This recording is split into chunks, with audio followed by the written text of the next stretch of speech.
With a no-confidence vote on Denver's fire chief looming later this month, Denver firefighters are dealing with what they call an intimidation and scare campaign. They say it's aimed at swaying their votes. This was all triggered by a CBS Colorado investigation.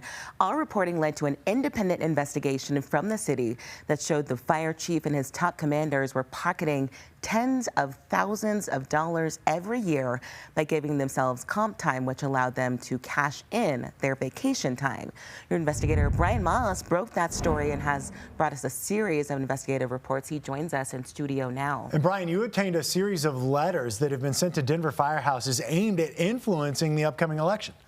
These letters are all anonymous, Michael. They've landed at fire stations the last few weeks. And what they say to firefighters is there's going to be a lot of gloom and doom if you do vote no confidence in the chief. No confidence vote is coming up. It's on February 20th, just 2 weeks from today.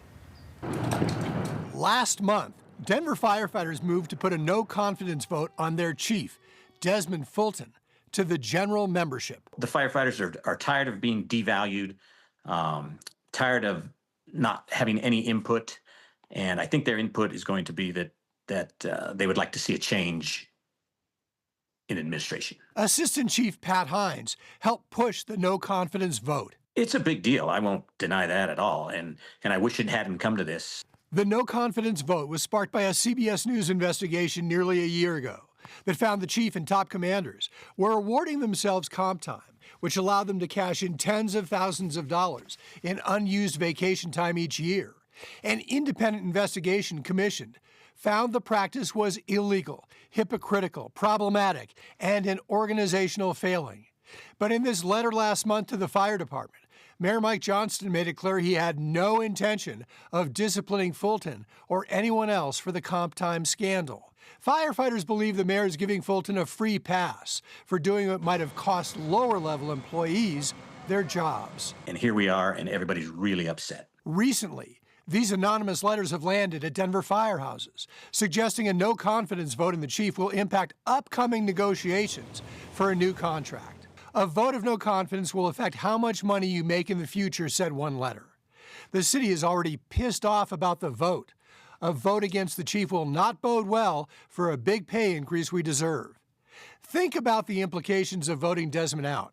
You really think he's going to fight for better pay and benefits for us if we vote him out, said one letter? If the letters were factual and making an argument or making a case, I think the firefighters would listen, but they're not even listening to these letters. Well, you may not agree with Chief Fulton has apologized for what he did and said he would pay some of the money back.